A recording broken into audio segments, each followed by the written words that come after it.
Hare Krishna. I welcome all to our Bhagavad Gita class. Today, the question that we'll be addressing is: do you really control your life? All of us want to control our life, right? Yes. Hmm? Right. We all want to have total control of our life, and we want to Freedom, have, what we want. yeah, control our life the way we want things should happen that way. And now, today, we'll be answering the question from Bhagavad Gita perspective as: do you really control your life, or how exactly it happens, right? So let us revisit the shlok number in chapter 3. Krishna has told a shlok, said, Krishna said, Prakrite kriya marani gunai karmani sarvasha ahankara vimudha atma kartaham iti manyate. Krishna says that this Atma, this Vimud Atma, he addresses this Atma, this soul as Vimud, foolish, foolish Atma. Ahankar, because of Ahankar, because of Ego. false ego, not ego, because of false ego. What happens? The Atma, we think that I am the doer, but actually I am not the doer. Who is the doer? Prakriti Kriyamani. It is the Prakriti, the guna, the material nature, the modes of material nature which actually control our life, right? Based on how our karmas are, we are getting to that. So this is what Krishna says.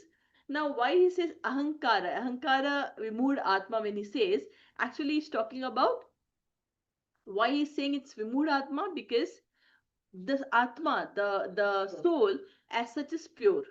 The soul as such is pure.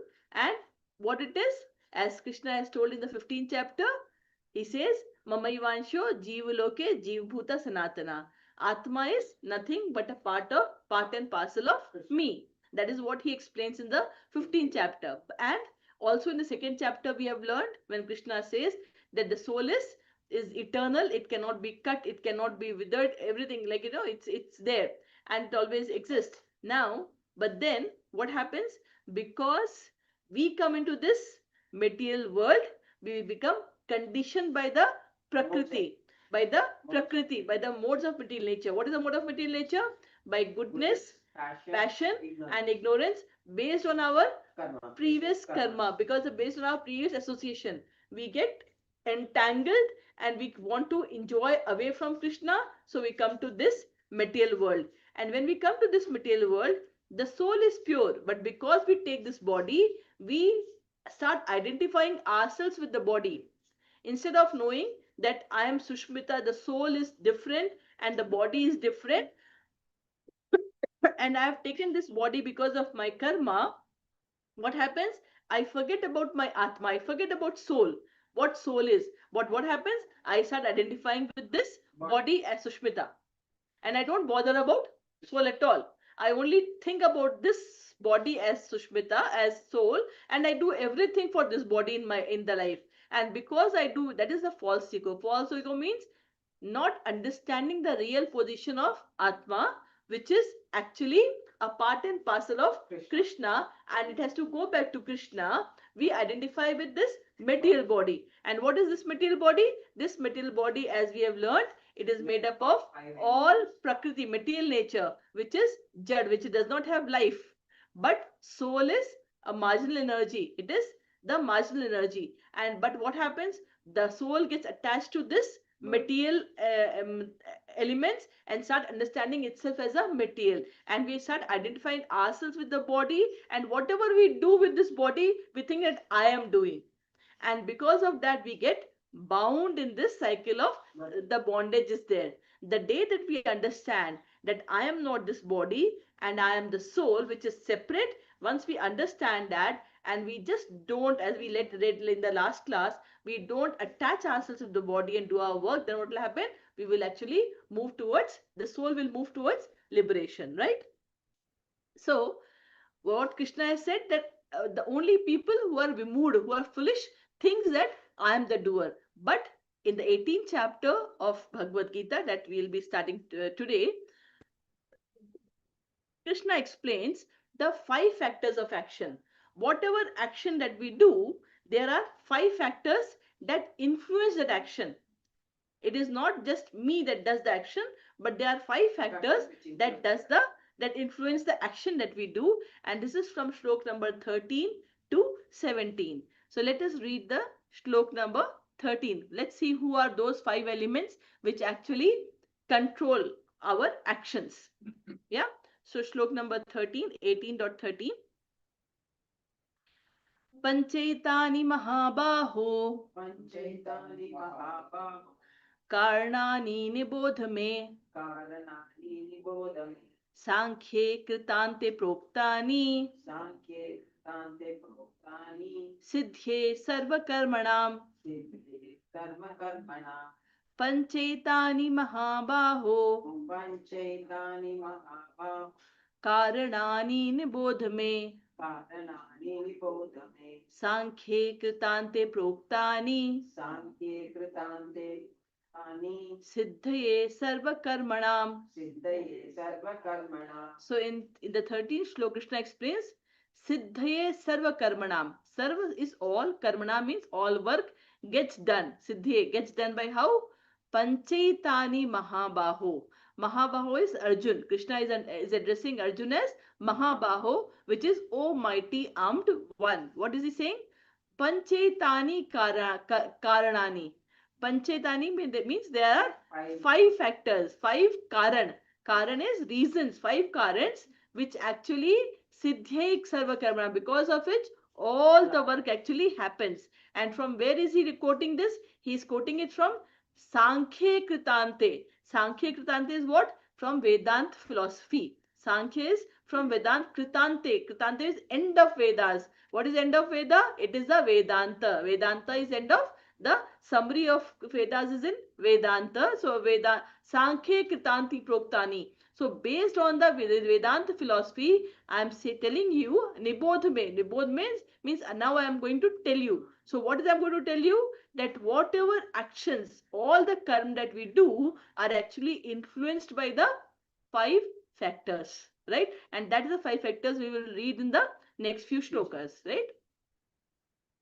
Now, let's read the English translation by Srila Prabhupada.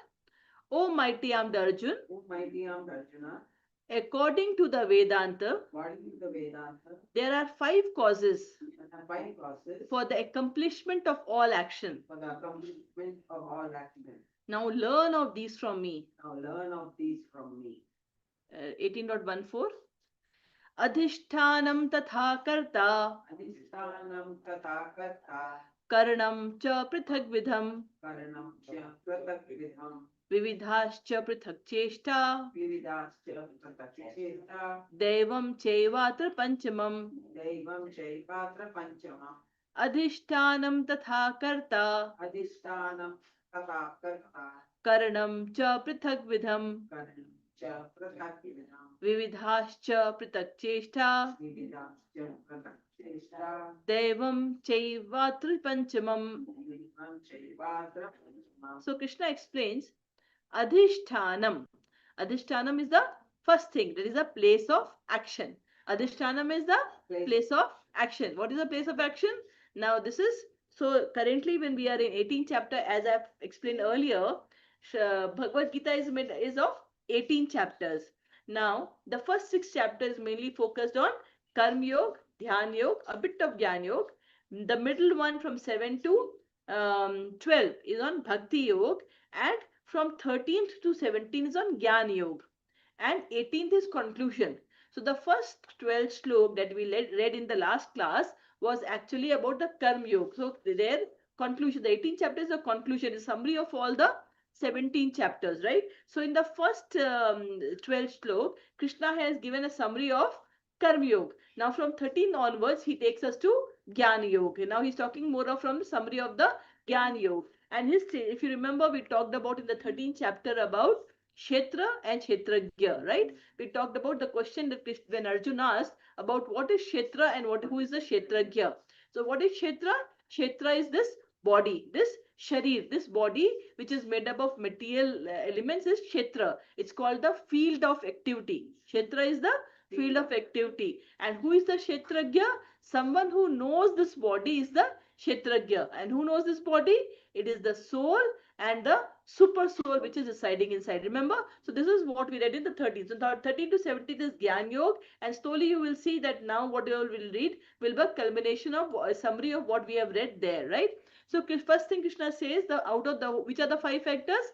The first factor is Adhishtanam. Adhishtanam is the place of action. And what is the place of action? It is this body. All the activities is done by this body. Then Tatha Karta. Karta is the performer. Karta is the performer, which is the soul. So what is the difference between a living body and a dead body? The body extremely is same, everything is same. The only thing is, in a living body soul is there, and in a dead body soul is not there. So if soul is inside, if the consciousness is inside, then we can do action. But if consciousness is gone, then we cannot do any action. So karta is the performer, which is linked to soul. Then karanam. Karanam is what? Karanam is all the all the 14 elements that Krishna had explained. What was there?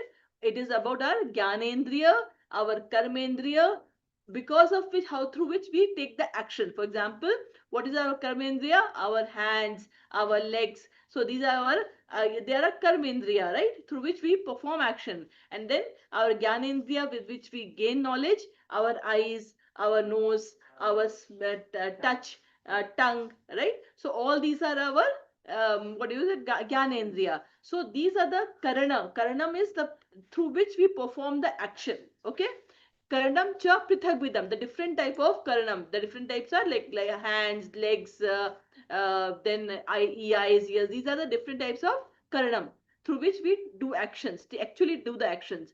Vividhascha prithak cheshta. Prithak means different, and cheshta means endeavors. Then apart from the sharir, the karta, the karanam, we have prithak, we perform lot of, we do lot of endeavor to achieve that work, right? So it is prithak. Prithak is different, chesta is endeavors, the thing that we do. And then finally devam, the super soul which is residing inside our heart, the super soul which is residing in our heart.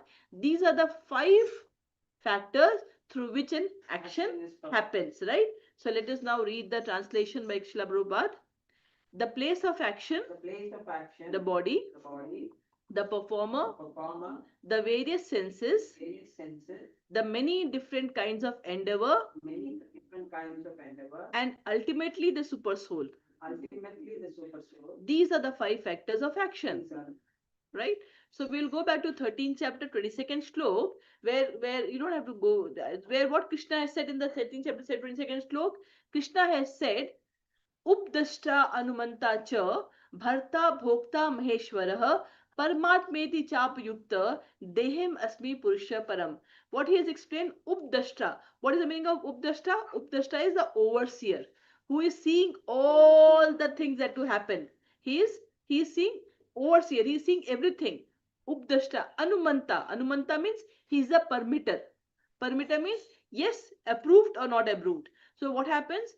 As a soul, as a human, we desire something. We desire. But how to, whether this desire should be fulfilled or not, is the permitter. The super soul gives the permission. So he is the permitter and he is the overseer. He knows all your karma. Whatever karma we have done through millions of births that we have taken, he has a record of everything. And based on that, based on a desire, whether he will approve it, permit it, or will not permit it. So Updashtra Anumanta Cha. So overseer, permitter, Cha Bharta. Bharta is master. Bhokta is enjoyer. Maheshwara is, he is the supreme lord. Paramatmeti. Param Atma. Paramatma is what? Super soul. Chap Yukta Dehe Asmin Purusha Para. O Arjun, in this Dehe, in this body, inside this body, there is a super Paramatma. There is a super soul who is residing inside this Dehi, and that super soul is actually the permitter, the overseer of your activity, and he is para, he is transcendental. So this is what Krishna has told in the 13th chapter, 22nd shlok. So whatever we are doing, so let us, the English translation is, yet in this body there is another, a transcendental enjoyer who is the Lord, the supreme proprietor, who exists as the overseer and permitter, and who is known as super soul. Who is known as super soul. This we have already read in the 13th chapter. And in the 13th chapter, 32 shlok, Krishna also says, Sharirastho Kaunteya na karoti lanipati. He explained the position of the Atma. He says, Sharirastho. Sharirastho means, stha means inside, which is situated. Something, the soul Atma is situated inside this body. Sharirastho api Kaunteya. O Kaunteya, O Arjun, the soul which is residing inside the Sharira, na karoti lalimpyati. What is the original behavior of the soul?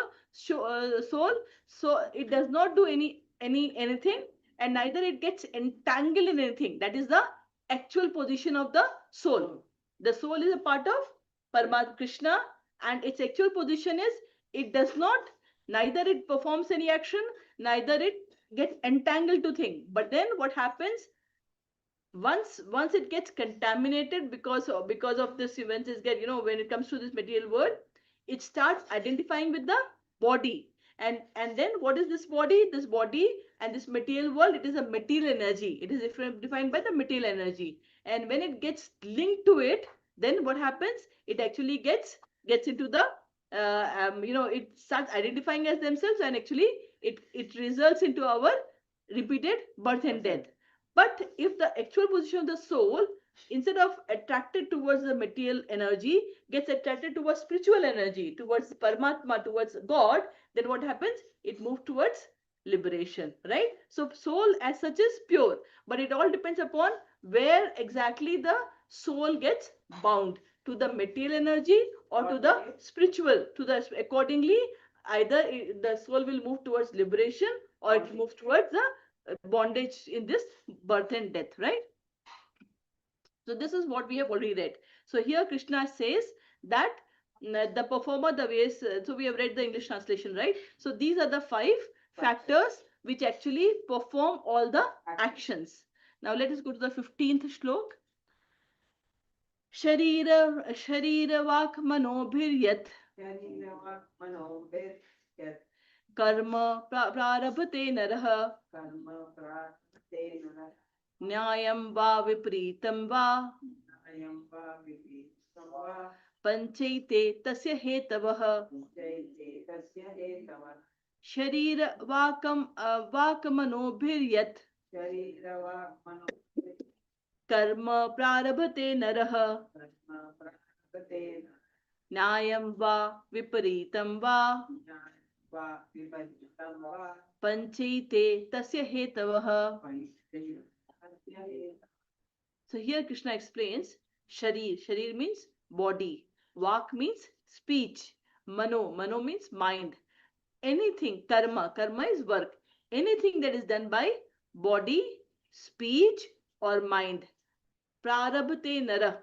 Whatever work that has been done, what sort of work? Nyayam va vipritam. Nyayam is either right or viprit, which is wrong. Whatever actions which is done by this body, speech, mind and mind, they all are done because of these 5 factors. This is all done by the 5 factors, right? So let's read the translation by Srila Prabhupada. Whatever right or wrong action a man performs by body, mind or speech is caused by these factors. So what is, as per Bhagavad Gita, is the right action? Any action which is as per the which is taking us for liberation, or is as per Bhagavad Gita or all our spiritual text, they are the right action. It is performed as per our scriptures.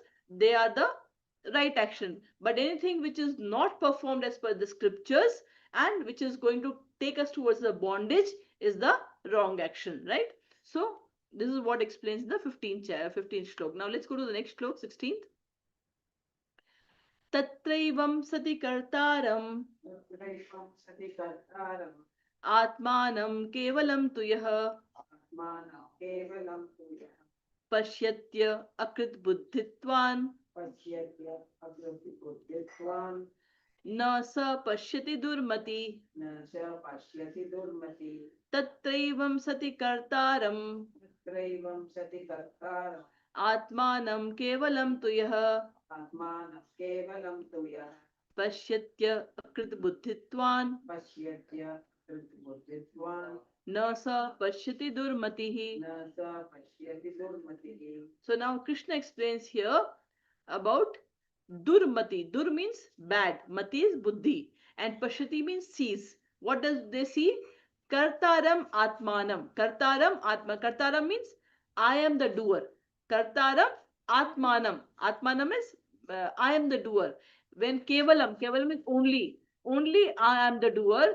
That is what the less intelligent, those who don't understand, those who don't have the knowledge, what do they think? Whatever is happening is because of me, because they don't know about all these five factors which influence an action, which influence the action. So what does Krishna say? Let's read the English translation. Therefore, Therefore, one who thinks one who thinks himself the only doer, himself the only doer, not considering the five factors, not considering the five factors, is certainly not very intelligent certainly not very intelligent, and cannot see things as they are. cannot see things As they are. Now the 17th shlok. Yasya na aham krito bhavo Yasya na ankrito bhav, buddhi yasya na lipyate buddhir yasya na lipyate, hatvapi sa iman lokan atvapi sa himalokan, hanti na nibadhyate. antena nipatyate, Yasya na aham krito bhavo yasya na krito bhav, buddhi yasya na lipyate buddhir yasya na lipyate, hatvapi sa iman lokan atvapi sa himalokan, hanti na nibadhyate. antena nipatyate. So Krishna explains to Arjun, yes, those who na aham krito means I have, aham krito means I have done it, and does not have a that bhav that I, it is not I bhav, that it is because of me, I have done it, because all these are causing the bondage. Those who don't have this bhav when performing any action, and buddhi yasya na lipyate, and those whose mind is not entangled in the work that they are doing, so they are not entangled by the mind, and neither they have the feeling that whatever is happening, I am the doer, I am doing it. So what happens to them? Hatva pi saimam lokam. Even if they kill in this slok, even if they kill, hanti na nibandhati. They do not, what happens? Even if they kills, but what happens? They will not get the bondage, right? Because they are not doing by themselves, they are not doing it and na nibadhyate, and they will also not get bound in the by his actions. So let us read the English translation. One who is not motivated by false ego, One who is not motivated by false ego, whose intelligence is not entangled, whose intelligence is not entangled, though he kills men in this world, though he kills men in this world, does not kill, does not kill, nor is he nor is he bound by his actions. bound by his actions. Yeah. So now this is the last slok by which Krishna explains to Arjun. So what when did Krishna start speaking Bhagavad Gita? When Arjun was totally what Arjun had actually seen his grandfather, his all brothers, his all father-in-law or relatives in the battlefield, and he knew that he's going to kill them, right? And because of him, they are going to die. So what does he tell Krishna? He says, how can I kill all of them? When I kill all of them, what will happen? What will happen? There's no point living after killing them. If they all are my relatives, they all are related to me. And if I'm killing them, then what will happen? Actually, it's better that I go to beg by living, and I go to forest. I don't want to live. And then he had actually put down his Gandiv, and he surrendered to Krishna. So Krishna is telling that why Krishna explained to him these five factors. He is saying, you are not doing your duty. You are attached, Arjun. You are forgetting that you are a soul, and you are identifying yourself with the body, and you are thinking that you are going to kill them. You are thinking that you are going to kill them. It is not that you are going to kill them. You are not. It is not that you are going to kill them. He has already shown in 11th chapter that I have already killed all of them, and he is the Supreme Lord. I have in the 11th chapter, he's already shown Arjun, he has given that vision where all the people, all Dronacharya, everyone is already dead, and Krishna has already killed them. So he's saying he is the permitter inside his heart. And what you are doing, you are actually getting attached to your body. You are forgetting your dharma. And what you have to do, you have to, he's saying, when you work as naham krito, without attaching yourself to the work, without attaching yourself to the work. If you are performing the action, when you are doing your duty without getting attached to it, without enjoying the fruits of it, then what will happen? You will not accrue any sins. You are not going to accrue any sins because you are doing your duty without any attachment. You are following your dharma. What Krishna is saying to Arjun? You are following your dharma. It is not that you are doing it. You are not going to accrue any sins because you are, if you are not attached to the work you are performing, you are not attached to the result, neither your mind is getting attached to the results of it, then what will happen when you will not get attached to it? Then what is happening? You are not going to accrue any sin. Even if you kill all of them, hatva pisa imam lokan, even if you kill in this world, you will not get any sense out of it. You will not kill them. And then na nibadhyate. Na nibadhyate means you will also not get bound by this action. If you are keeping the eye separate, if you don't mix your body and soul, if you understand this concept of body and soul, that you are the soul and you are doing your duty without getting attached to it, then you are not going to suffer anything, right? How we can understand this is, think about the soldiers. The soldiers, when they are employed by the government and when they are sent to fight at the border, what happened? They kill. And when they kill the enemy, what happens? They are celebrated. They are celebrated because they have done their duty, because they have done their duty. But then the same soldier, if he is on vacation and he goes to his village and he kills someone in the neighborhood, he will be punished because then he is not following the law. So when you are doing something as permitted by the policy, by the government, then it is your duty. When you're on duty, you're doing it. You are not going to get any sin, no punishment. You are rather appreciated for it, right? Similarly, if we separate the body, and what is gyan? Gyan is knowing that we are not this body, but we are soul. Understanding the real position of the soul. And what is the work of the soul? It is actually to work for the supreme. That is the position of the soul, not to get entangled in the material world, right?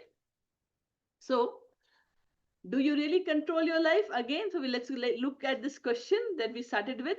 Do you really control your life? Actually, we don't control. When we think that I am this body, if and start acting on it, which is not true, because what happens? We are not this body, we are soul. And then before we can desire, but actually there are 5 factors that influence any decision, any action that we do. And the important one is the super soul, which is residing inside our body. And unless the super soul permits, the activity cannot be done, cannot be performed. So it is not that I desire and it can happen. All these factors have to get aligned before an action actually takes place. Yeah. So this is the answer to the question. Do you really control your life, right? And then we continue with chapter 18, the next few shlokas. The next 2 shlokas, which is 18th and 19th shlok, the topic is about 3 motivators and 3 constituents of action. So let us read the 18th shlok. Jnanam Geyam Parigyata Trividha Karma Chodana Karanam Karma Karteti Trividha Karma Sangraha Jnanam Geyam Parigyata Trividha Karma Chodana Karanam Karma Karteti Trividha Karma Sangraha. So Krishna explains to Arjun that there are three motivation because of which any action takes. And what is this 3 motivation? Which is jnanam, the knowledge; geyam, geyam is the object of knowledge; and parigyata is the knower. Trividha karma chodna. So these are the impetus, these are the factors which actually motivate any action. And when this motivation has happened, then how the action is performed by other three things, which is karanam, karm, and karteti. So these are the other three constituents which actually make the action happens. So what are, for example, so let us read the English translation. Knowledge, Knowledge, the object of knowledge, the object of knowledge, and the knower and the knower are the three factors that motivate actions. are the three factors that motivate action. The senses, The senses, the work, the work, and the doer and the doer are the three constituents of action. are the three constituents of action. Now, to understand this shlok, let us take an example.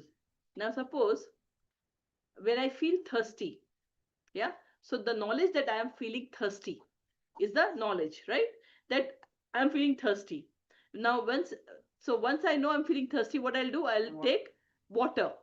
So, right, so what is the object of knowledge? Water. That is water. And then you drink it, right? So the knowledge is that I'm thirsty, I need water, and then how is the action performed? By my senses, by my hand, by me going and picking the water, drinking it, right? So gyan is the knowledge that something needs to be done, something this is needed.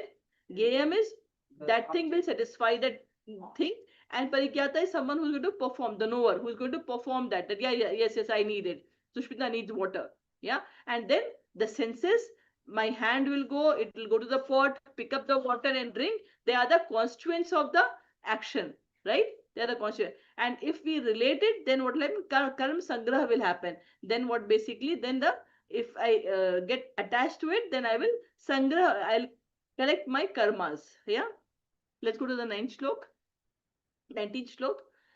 Jnanam karma cha karta cha Karma cha karta cha tridhaiva guna bhedatah गुणभेदः प्रोच्यते गुण संख्याने रोच्यते गुणसंख्याने यथावत् शृणुतान्यपि शृणुतान्यपि ज्ञानं कर्म च कर्ता च कर्म च कर्ता तथैव गुणभेदतः गुणभेदः प्रोच्यते गुण संख्याने उच्यते गुणसंख्याने यथावत् शृणुतान्यपि.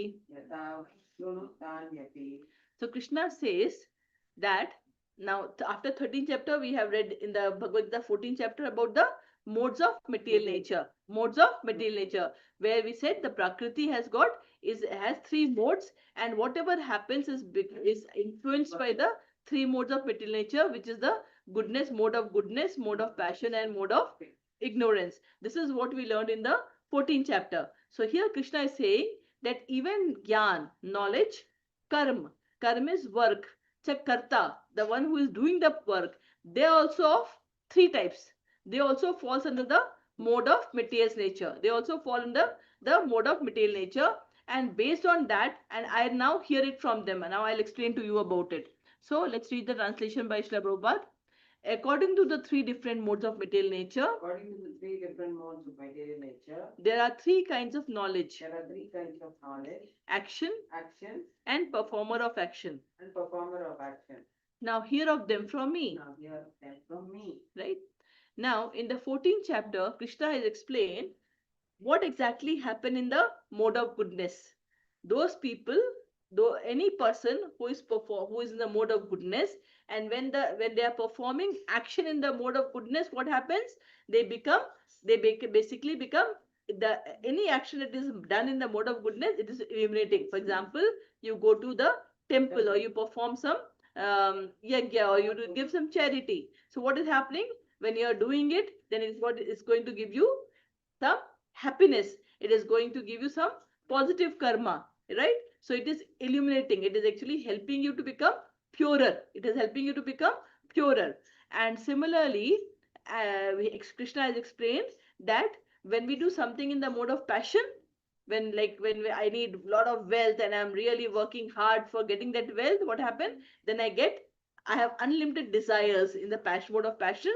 Then what happens? I actually get bound by more materialistic things. I get bound by more materialistic thing. And what happens in the mode of in ignorance? In the mode of ignorance, my activity will be actually bad, for example, drinking, laziness, and how it will be reflected on my body. The person will be sleepy always, lazy always, speaking all nonsense, not doing work, only criticizing. All these behavior are seen in the mode of ignorance, right? So this is what we have read in the 14th chapter. So let us read now. Krishna from 20th to 22 shlok, Krishna explains about the gyan, the knowledge in three modes. How the what are the three modes in which the knowledge, the gyan that we get is also in three modes. So let us read that. Shlok number 20th. सर्वभूतेषु येनैकं सर्वभूतेषु येनैकं भावम् अव्ययम् ईक्षते भावम् अव्ययम् ईक्षते अविभक्तं विभक्तेषु अविभक्तं विभक्तेषु तज्ज्ञानं विधि सात्विकम् तज्ज्ञानं विधि सात्विकम् सर्वभूतेषु येनैकं सर्वभूतेषु येनैकं भावम् अव्ययम् ईक्षते अव्ययम् ईक्षते अविभक्तं विभक्तेषु अविभक्तं विभक्तेषु तज्ज्ञानं विधि सात्विकम् तज्ज्ञानं विधि सात्विकम्. So, in the 13th chapter, Krishna has explained what is Gyan. Gyan means understanding about body and soul.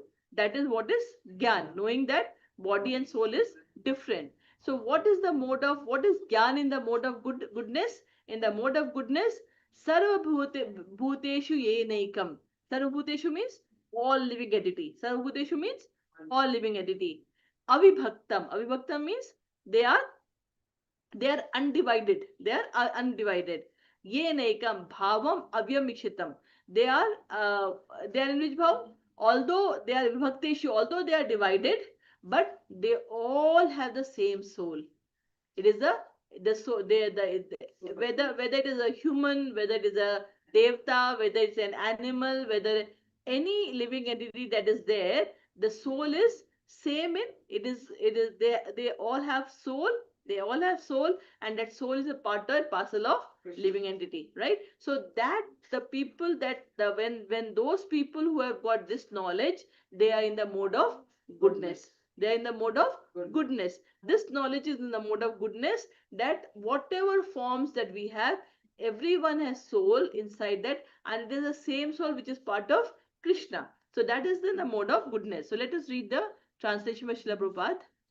That knowledge by which one undivided spiritual nature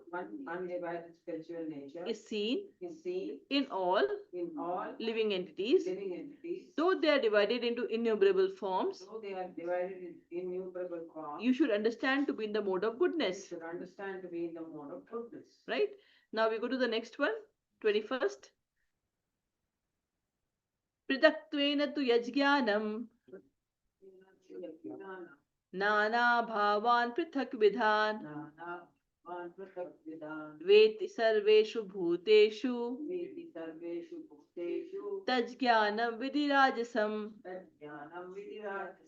पृथक्त्वेन तु यज्ञानं नाना भावान् पृथक्विदम्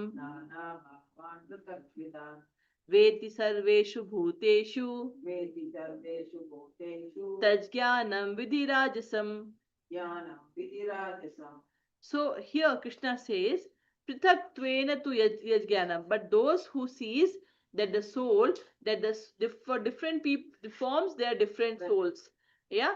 And where there's a confusion in the understanding of soul and body, whether soul is different or one with the body, or the soul is different in different forms. So when such type of conception is there, Prithaktvena tu yajnanam, Nana bhavan prithak. Nana means different types of soul happens in prithak vidhan, in different forms. It is different soul, and soul is different, and maybe soul and body is same. When such type of knowledge is there, veti sarveshu bhuteshu, among all that all living entities are like that. That gyan is supposed to be in the mode of passion, because that gyan is not the right gyan. That it is like soul and body is one. It is not different. Different living entity has different souls. It is not the same. They are not part of Krishna. When such knowledge is there, then that knowledge is actually the mode of passion. And then the 22nd shlok. So let's read the translation by Srila Prabhupada in the 21st one. That knowledge That knowledge by which by which one sees that one sees that in every different body in every different body there is a different type of living entity, there is a different type of living entity. you should understand You should understand to be in the mode of to passion. be in the mode of passion. And 22nd shlok. Yattu kritsnan vadekasmin Yet to Krishna but ekasmin karya saktam ahetukam karye saktam ahetukam atatvartham alpam cha atatvartavad alpam cha tattamasam udayatam tattamasam udharatam yattu kritsna vadekam kasmin yet to Krishna vat ekasmin कार्ये सक्तम अहेतुकम karye saktam ahetukam अतत्वार्थवद अल्पम च atatvartavad alpam cha तत्तामस तामस उदाहरितम. tattamasam udharayat. Now Krishna explains what knowledge is called in the mode of tamas, in the mode of ignorance. What is that knowledge? When atatvartha means tattva is what? The truth. What is the truth? That the supreme lord is the paramatma, and we all have to have that knowledge. But then when we don't have that knowledge and we are just thinking that we are this body and keep on doing work for this body, then that knowledge is supposed to be in the mode of ignorance, right?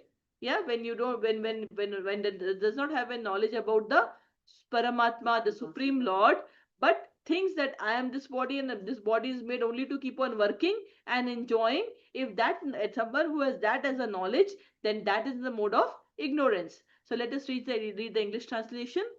And that knowledge And that knowledge by which by which one is attached to one kind of work, one is attached to one kind of and work, that is all in all, and they all in all, without knowledge of truth, without knowledge of the truth, and which is very meager, and it is very is said to be in the mode of darkness. said to be in the mode of darkness. Yeah. So the knowledge that I am this body, I have to only keep on working, I have to earn money and enjoy, right?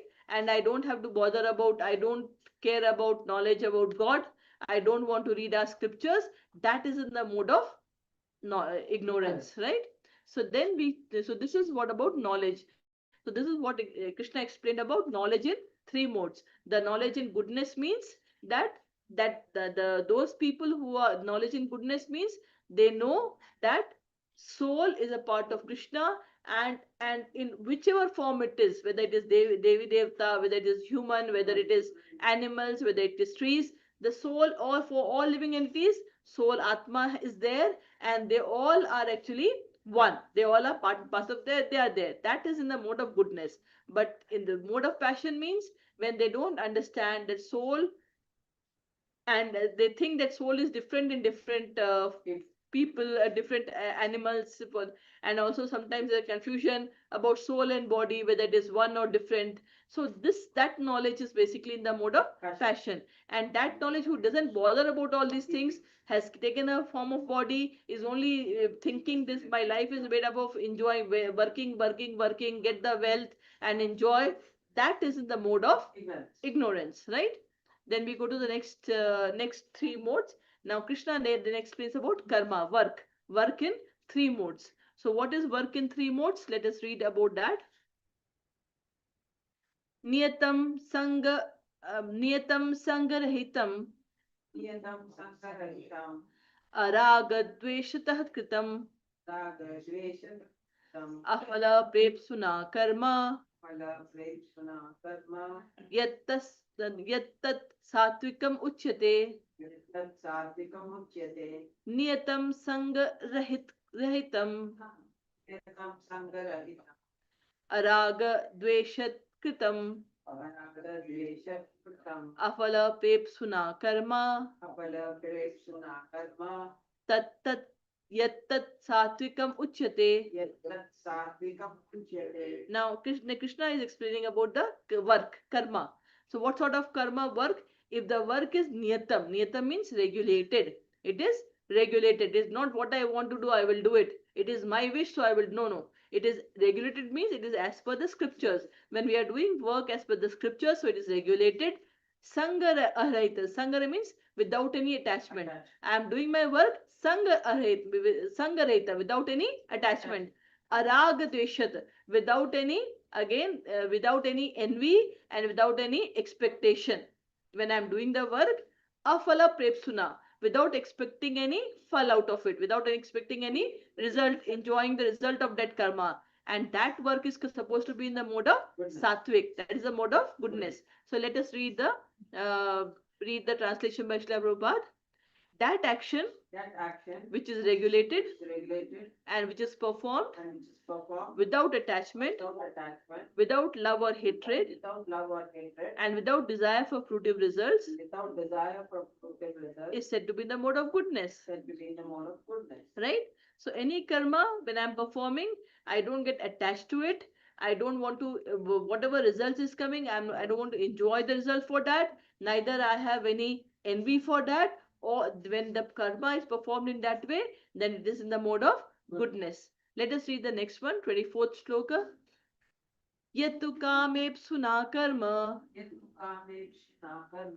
sa ahankarena va punah kriyate bahulayasam tad tadraj rajasam udahitam yatu kamepsuna karma sa ahankara karene पुनः क्रियते बहुलायासम तद्राजसम उदाहितम यत्तु कामेपसुना karma. So that karma which is calm up, is attached to the calm. Calm is to the results of it, to the enjoying the fruits of the work. Sahankarena svahapuna, and also with ahankar attached to the person that I am doing this work. Kriyate bahulayasam. Bahulayasam means putting lot of effort, and that is supposed to be in the mode of passion. That's supposed to be in the mode of passion, right? So let us read the translation. But action performed with great effort by one seeking to gratify his desires and enacted from a sense of false ego is called action in the mode of passion. And then anubandham kshayam hinsam, 25th. Anapekshya cha paurusham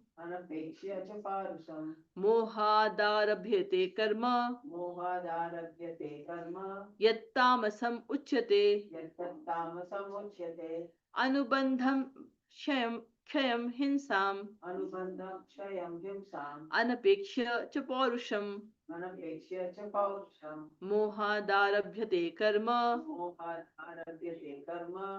yattamasam uchyate anubandham mohadarabhyate means it is more on illusion, perform something with illusion. Anubandham, which is going to cause bondage. Kshayam, which is going to put distress. Kshayam.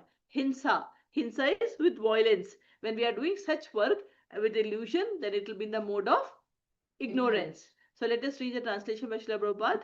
That action performed in illusion, in disregard of scriptural injunctions, and without concern for future bondage, or for violence or distress, caused to others, is said to be in the mode of ignorance. Right? And then we talk about workers. So Krishna talked about the knowledge in 3 modes, then the karma in 3 modes, then the one who is performing the karma, the worker who is performing the karma. That performer also can be in 3 modes, which is from 26 to 28. So let us read that. Now he is talking about the person who is doing the karma. So it is us, right? Mukta sango anahamvadi Tityat sahasam anvitah saham siddhya dharo nirvikarah karta satvika uchyate mukta sango Nahamvadi Muktasango Ahambadi Dhitya Utsaha Samanvitaha Nritya Utsaha Samanvitaha Siddhya Asiddhyo Siddhyo Nirvikaraha Vidya Tidyo Nirvikaraha Karta Satvika Uchyate. Karta Satvika Uchyate. So now the person who is performing the work and who has the knowledge, what is the characteristics?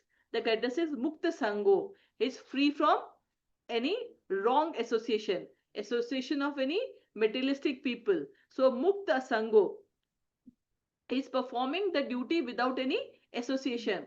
Neither ahamvadi, that this is mine, I am doing this. Neither that feeling that person has. Dhriti, doing the work with determination. Utsah, with lot of enthusiasm. And without wavering. Siddhya asiddhyo, whether it achieves the success or doesn't achieve the success, or it's a failure. Nirvikara, but then still the person is said to be in the mode of Goodness. goodness. So let us to read the translation by Srila Prabhupada. One who performs One who performs his duty his duty without association with the modes of material nature, without association with the mode of material nature, without false ego, without false ego, with great determination with great determination and enthusiasm, and enthusiasm, and without wavering in success and failure, and without wavering in success or failure, is said to be the worker in mode of goodness. is said to be a worker in the mode of goodness. Let's read the 27th slok. Ragi karma phala prepsu Ragi karma palaprepso, lubdho hinsatmako shuchihi lupto hinsatmako suchihi, हर्ष शोकान्वितः कर्ता Karta, राजसः परिकीर्तितः Rajasa Parikirtina, रागी कर्मफल प्रेप्सर Ragi karma palaprepso, लुब्धो हिंसात्मको शुचिः lupto hinsatmako suchihi, हर्ष शोकान्वितः कर्ता Shashokanvita Karta, राजसः परिकीर्तितः. Rajasa Parikirtitaha. So ragi means attached. So the worker who is attached to Work and the fruit. karma phal, to the fruits of the work. Preps lubdho means greedy. Hinsatmak means he's violent. He's envious. Shuchi, he is not ashuchi, means he's not clean. He's impure. Harsha shokanvita, he gets moved by happiness and distress. Such karta, such people are called, such doer are called in the mode of passion. Right? So let us read the translation by Srila Prabhupada. The worker The worker who is attached to work who is attached to work and the fruits of work, and the fruits of work, desiring to enjoy those fruits, desiring to enjoy those fruits, and who is greedy, and who is greedy, always envious, is envious, impure, impure, and moved by joy and sorrow, and moved by joy and sorrow, is said to be in the mode of passion. is said to be in the mode. And last slok for the day. Ayuktah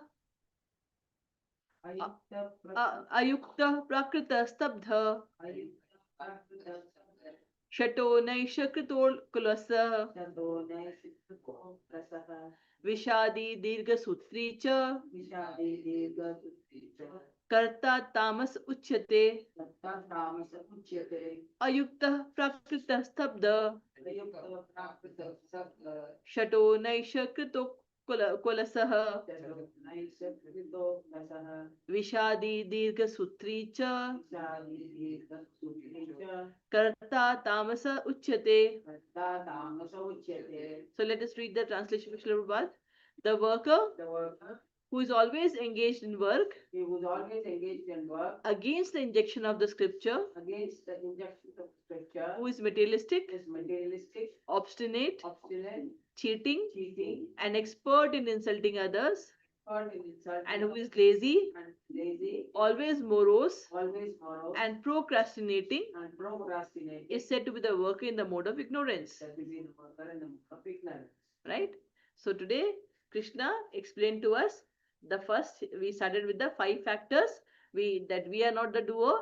Any action that we perform, it is because of the 5 factors. It is the 5 factors that influence it, which is the body, sharir, then adhishthanam, then it is basically the super soul which is residing in our heart, then we have the soul, then we have the Karana, the senses, and then our endeavor. So these are the five things which actually cause an action to get completed, right? It is not just I. And then we talked about the three things. Krishna explained the modes of material nature, that even the knowledge that we gain is in three modes. Then mode of even the karma that we do is in three modes, and even the karta who is performing the action can be in three modes. So it is all about the consciousness with which we perform the action. If our consciousness in the mode of goodness, then actually it is illuminating and it will take us to the happiness, right? If it is in the mode of passion, then it will cause bondage, and if it is the mode of ignorance, then it will actually distress, and we will actually fall down, right? So with this, I today's class, let's now chant the Hare Krishna Maha Mantra. Hare Krishna, Hare Krishna, Krishna Krishna, Hare Hare, Hare Rama, Hare Rama, Rama Rama, Hare Hare, Hare Krishna, Hare Krishna, Krishna Krishna, Hare Hare, Hare Rama, Hare Rama, Rama Rama, Hare Hare, Hare Krishna, Hare Krishna, Krishna Krishna, Hare Hare, Hare Rama, Hare Rama, Rama Rama, Hare Hare.